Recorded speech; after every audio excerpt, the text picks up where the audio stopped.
Après 20 jours passés sur le continent austral, je change aujourd'hui d'hémisphère pour rejoindre le continent asiatique et plus précisément Hong Kong et Macao. Allez savoir pourquoi, alors que je dois prochainement faire étape à Bali, situé à 3500 km de Sydney, il me faut d'abord passer par Hong Kong à 7500 km. C'est British Airways qui décide.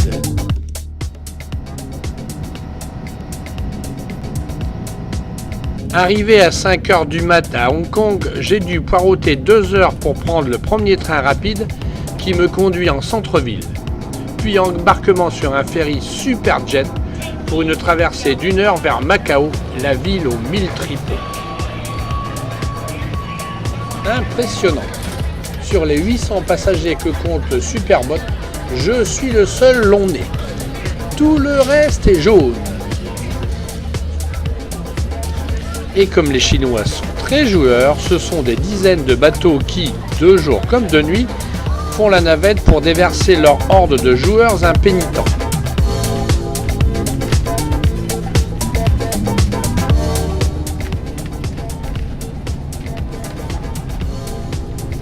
Autoroute grande largeur, pont gigantesque enjambant la mer, nous sommes en plein 21e siècle.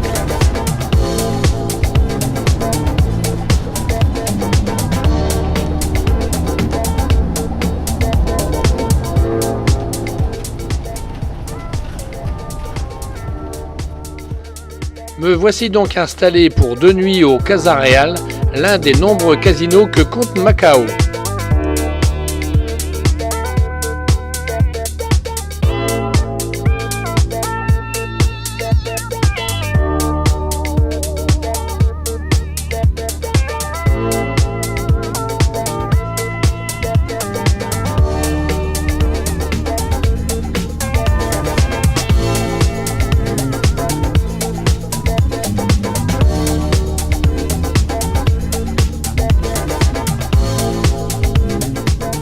Rétrocédé à la Chine en 1999, Macao était une concession portugaise depuis 1557.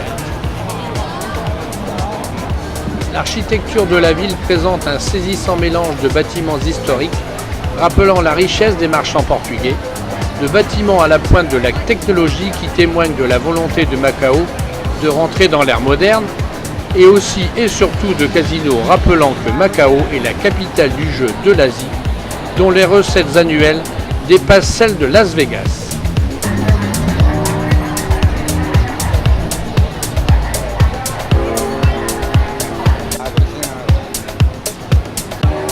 Le centre historique de Macao, classé au patrimoine mondial de l'UNESCO, englobe des dizaines de bâtiments et de lieux historiques qui attirent de très nombreux touristes.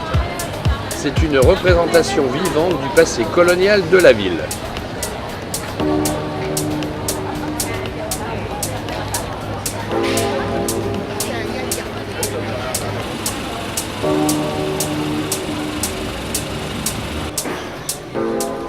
L'imposante façade des ruines de l'église Saint-Paul est certainement l'un des lieux les plus courus de Macao.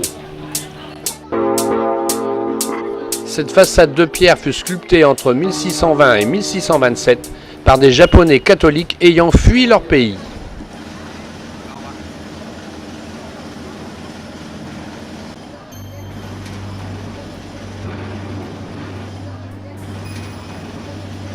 De nombreux temples bouddhistes émaillent également ce quartier.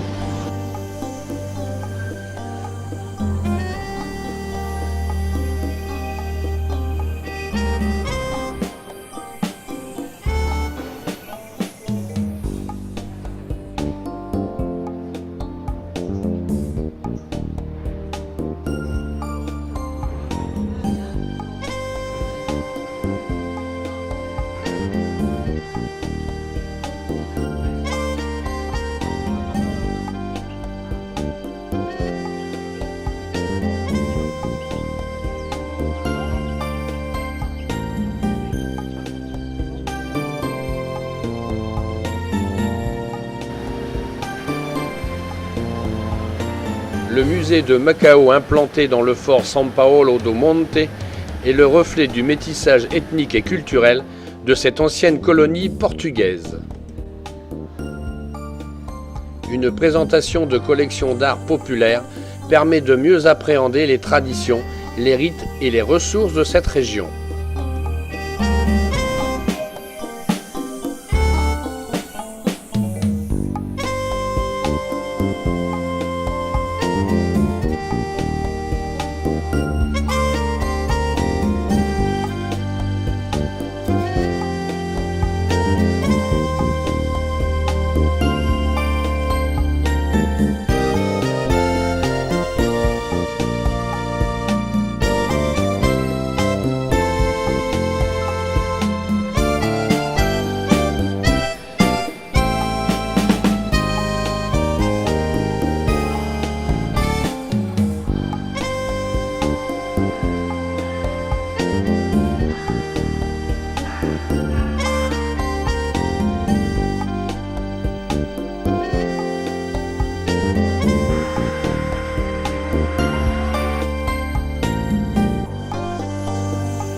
Depuis la terrasse jardin où quelques vestiges de l'artillerie ancienne nous sont proposés, on pourra découvrir un très beau panorama de la ville.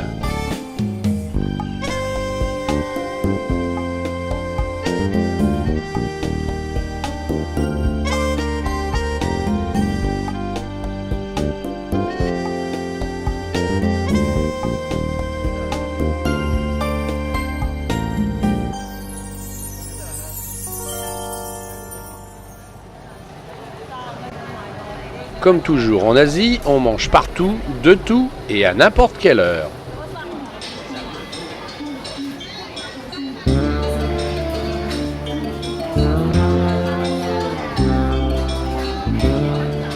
D'un quartier à l'autre, d'une ruelle à l'autre, les panoramas changent en fonction de la culture, des populations ou des religions.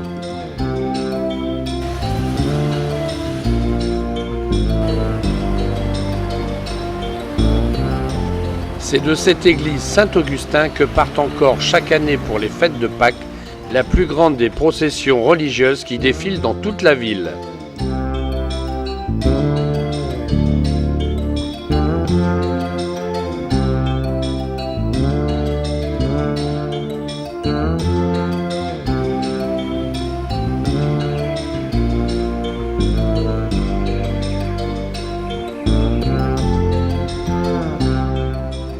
Le théâtre Pedro V est l'un des tout premiers édifices de ce genre construits en Chine. Il a été bâti en 1860 par la communauté portugaise.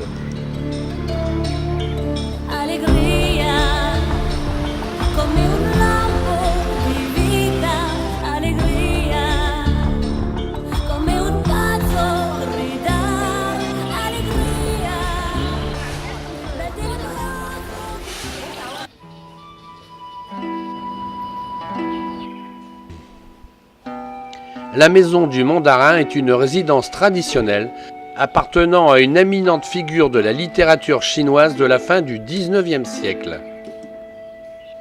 Couvrant plus de 4000 m², elle se compose de différentes maisons de briques avec des cours qui se succèdent sur plus de 120 mètres de long.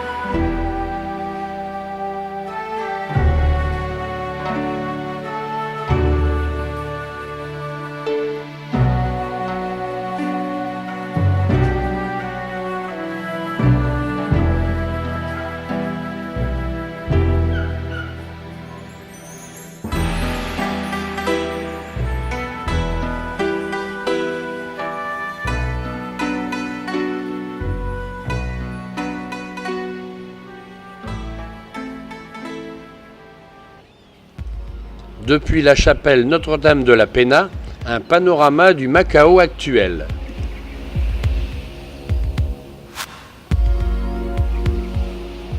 Le Wynn, un des plus récents et des plus connus casinos palaces de Las Vegas, s'est également implanté à Macao. Car comme chacun sait, Macao est essentiellement connu pour ses casinos. Souvent comparé à Las Vegas, ville entièrement consacrée aux jeux, où des centaines de casinos s'agglutinent les uns aux autres, alors que les habitations ne se trouvent qu'à la périphérie de cette immense agglomération, Macao, elle, est une ville comme beaucoup d'autres, avec ses seulement 26 casinos disséminés un peu partout dans la ville, même si un quartier tout entier leur est réservé.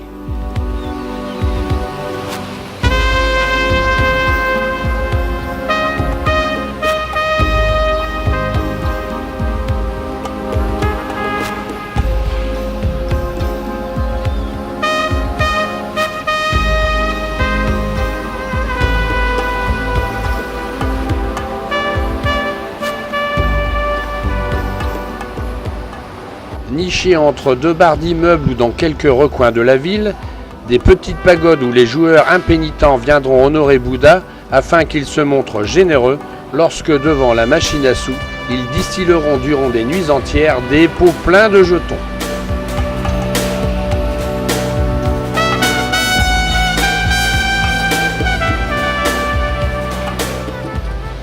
Autre transfuge de Las Vegas, le MGM, avec un hall d'accueil qui ressemble étrangement à celui du Bellagio, autre casino prestigieux de Las Vegas. Pas étonnant puisque c'est Dale Kiyuli, un plasticien de renommée internationale, qui a décoré ces deux établissements.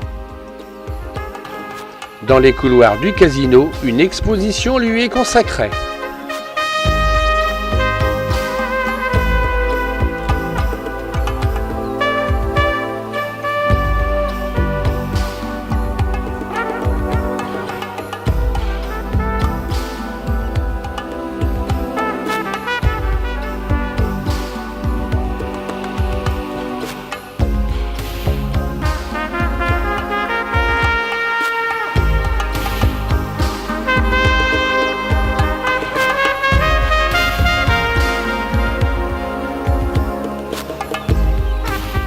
Dans un décor raffiné, le bar à caviar du MGM. Les tarifs sont eux aussi raffinés.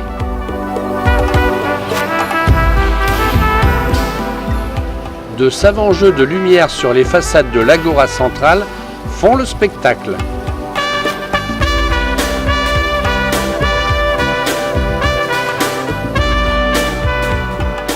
Au restaurant, le chef était français. La carte aussi. Steak au poivre, crêpes Suzette.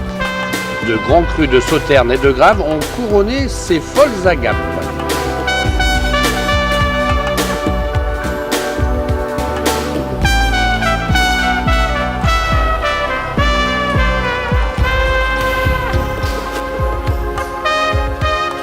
Je quitte le MGM pour le Wynn. Et là, grand spectacle.